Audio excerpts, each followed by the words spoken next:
안녕하십니까, 사우정입니다. 제가 오늘 준비한 주제에 대해 이야기하기 전에 여러분께 뭐 좀 물어봐도 될까요? 여러분은 혹시 지금 행복하신가요? 한국인이라면 그다지 행복하지 않다는 대답이 많을 텐데요. 미국의 심리학자 에이브러햄 매슬로우에 의하면 생리적인 욕구에서 자기 실현에 이르기까지 인간에게는 5단계의 욕구가 있는데 상위 욕구를 만족시킬수록 우리는 차원 높은 행복감을 느끼게 된다고 합니다. 그러나 정작 대한민국 사람들은 그런 행복감을 잘 느끼지 못하는 것 같습니다. 그렇다면 이런 상위 욕구를 단번에 해결하는 수단으로서 돈이야말로 행복의 원천이 아닐까 생각됩니다. 여러분은 제 말에 동의하십니까? 솔직담백한 박명수 씨는 확신하고 있는 것 같습니다.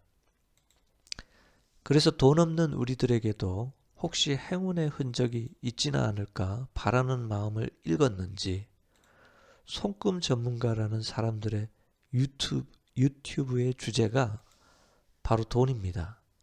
돈 버는 손금, 갑부 손금, 재벌 손금, 죽을 때까지 돈 걱정 안 해도 되는 손금 등 이게 진짜일까 할 정도로 너무 황당하다는 느낌마저 들던데 이제부터 저도 이렇게 말해야 할 돈과 관련된 손금 해석이 이들과 유사한 정도에 그칠까봐 그저 조심스럽기만 합니다. 그래서 저는 재운선에 대해 해석하는 방법론부터 실제 사례와 함께 해석해 보겠습니다. 새끼손가락 아랫부분을 수성구라고 하고 수성구에서 수직으로 올라간 짧은 선을 재운선이라고 하는데 이 선은 돈과 상수를 의미하는 선입니다.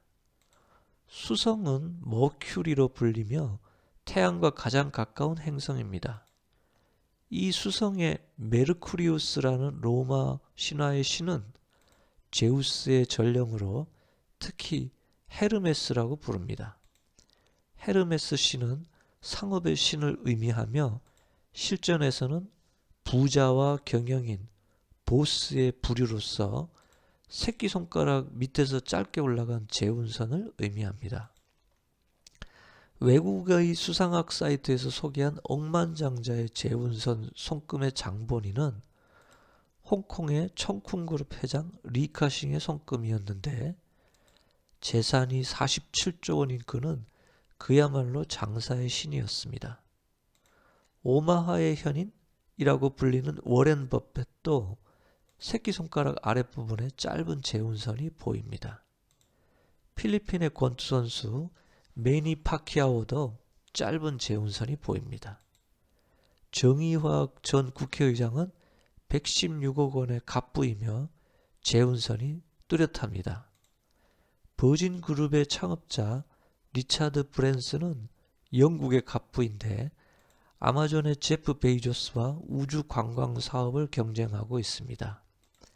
그가 사람들에게 보여주는 취미 생활도 놀랍기만 한데 그의 오른손 소지 아래에 짧은 재운선이 보입니다. 시칠리아의 악명 높은 마피아 두목 살바토레 토토리나는 150여 명을 잔인하게 살해한 사람인데 그의 오른손 새끼손가락 아래에 짧고 선명한 재운선이 보입니다. 테슬라의 CEO 일론 머스크도 새끼손가락 아래에 재운선이 두 줄로 선명하게 보입니다. 일본 소프트뱅크 대표 손정희 씨도 두 줄의 재운선, 삼성그룹의 이재용 회장도 세 줄의 재운선이 보입니다. 재운선이 두 개 또는 세 개가 있는 것은 선의 의미가 강화되어 돈 버는 재주가 남다르다는 의미입니다. 멕시코의 거부 카를로스 슬림의 오른손에 재운선이 세 줄이 있습니다. 그런데 손바닥 하부에서 길게 소지 쪽으로 올라간 선은 재운선이라 부르지 않고 대개는 사업선이라고 부릅니다.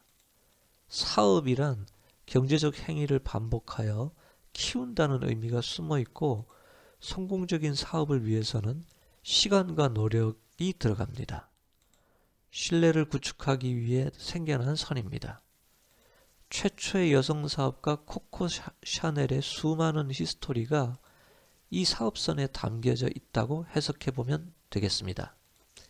마이크로소프트의 빌 게이츠를 예시로 삼성그룹의 이건희 전 회장, 현대그룹 정몽구 전 회장, 전 SM 엔터테인먼트 창립자 이수만 씨, 나루히토 일본 천왕, 팝의 여왕 마돈나, 영국의 전설적인 가수 조지 마이클, 귀여운 여인의 미국 여배우 줄리아 로버츠, 대한민국 최고의 PD로 불리는 나영석 씨, 이들 모두 한 분야에서 오랫동안 노력하여 히스토리를 만들고 재산을 쌓아가는 선이라고 할 수 있겠습니다. 그러나 사업선의 길이나 깊이로 돈의 크기를 가늠할 수는 없으며 사회적 욕구가 충족된 계층 이상으로 볼 수 있겠습니다. 오랫동안 직장에 다니면서 정년퇴직을 한 사람도 이렇게 사업선과 재운선이 보입니다. 그러므로 사장이 될 수 있다는 과장된 말에 흥분하지 말아야 합니다. 재운선 중에서 두뇌선에서 올라간 재운선이 있는데 이 선은 자신의 재능이 곧 자산이라는 뜻으로 돈 버는 실력자라는 의미로 이런 선을 가진 사람은 비범한 사람들입니다. 아인슈타인 박사의 재운선도 두뇌선에서 올라갑니다. 소프트웨어 전문가인 오라클의 레리 앨리슨 회장도 두뇌선에서 올라가는 재운선이 있습니다. 연 200억 원 매출의 소기업의 젊은 사장에게서도 볼 수 있습니다. 그런데 말입니다. 이 재운선은 어두운 부분이 있습니다. 헤르메스 씨는 사기꾼을 의미하기도 합니다. 어디든지 번개처럼 날아갈 수 있는 민첩성과 어떤 신이든지 속일 수 있는 언변을 가졌기에 헤라 여왕의 젖을 몰래 빨아먹고도 용서를 받았고 아폴로 신의 소를 훔치고도 분노한 아폴로에게 리라라는 악기를 연주하고 선물하여 아폴로에게서 용서를 받았다는 신화가 있습니다. 이런 헤르메스의 사기꾼 정신을 제대로 이어받은 사람, 축지법 신공을 펼치는 허경영이라는 자가 있습니다.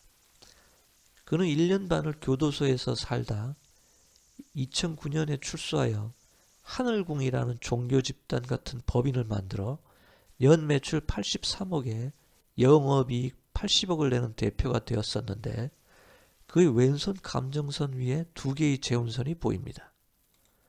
자신의 에너지로 영원히 썩지 않는 3단 케이크를 내세우는 걸 보니 분명 사기꾼의 재운선을 가졌습니다. 그 외에 또 한 사람, 애국자인 양 위안부 할머니 후원 활동을 하다가 후원금을 빼먹는 전형적인 사기꾼 행태를 보인 국회의원 윤미향도 두 줄의 재운선이 있습니다. 따라서 재운선은 이런 나쁜 의미도 숨어 있기 때문에 박경리 작가의 글처럼 사람 됨됨이에 따라 자신이 세상이 달라진다는 말이 너무나 와닿는 글이었습니다. 이렇듯 재운선은 큰 돈을 가진다는 의미로서 사업을 통해 돈을 많이 버는 사업가처럼 상상할 수도 없을 만큼 돈이 많은 사람부터 특수한 직업을 통해 부자가 된 사람, 노후까지 경제적으로는 불편함이 없는 사람으로 재운선을 해석하면 되겠습니다. 운명선에서 시작한 사업선이나 생명선에서 뻗어 올라간 사업선은 노력과 시간이 필요한 선으로 평생 외길 인생으로 착실하게 다져온 사람에게 보이는 직업의 선이라고 보면 되겠습니다. 잘 정돈되고 깨끗하게 올라간 한두 줄의 선이면 경영인을 비롯하여 존경받는 학자에서 최고 통수권자까지 그 분야에서 성공할 수 있는 선이라고 해석하면 되겠습니다. 그래서 돈이 많다는 개념보다는 시간과 노력을 통해 부를 축적해 간다는 의미로 해석해야 할 것입니다. 아무리 훌륭한 마인드를 가진 대통령이라고 할지라도 생활이 어려워지면 사업선도 희미하고 약해지게 됩니다. 돈의 측면에서는 사업선이 아예 보이지 않는 것이 더 낫다고 할 수 있습니다. 이런 사람은 일반인들과 세계관이 다릅니다. 인생의 가치를 돈에 두지 않는 사람입니다. 그래서 이런 사람들의 손금을 보고 돈이 많은지 적은지 손금학자들도 알 수가 없습니다. 또한 재운선에 또 다른 의미가 숨어 있는 선이 있는데, 가면을 쓴 사기꾼의 선으로서 겉으로 보기에는 검소하고 착실해 보이지만 남들을 속이고 돈을 축적하는 사기꾼 마인드가 숨어 있는 사람도 있습니다. 오늘은 여기까지 마무리를 지으며 재운선에 대한 해석을 해보았습니다. 혹시라도 도움이 되셨다고 생각되시면 구독과 좋아요를 부탁드립니다. 다음에 또 흥미로운 주제를 준비하여 뵙겠습니다. 감사합니다.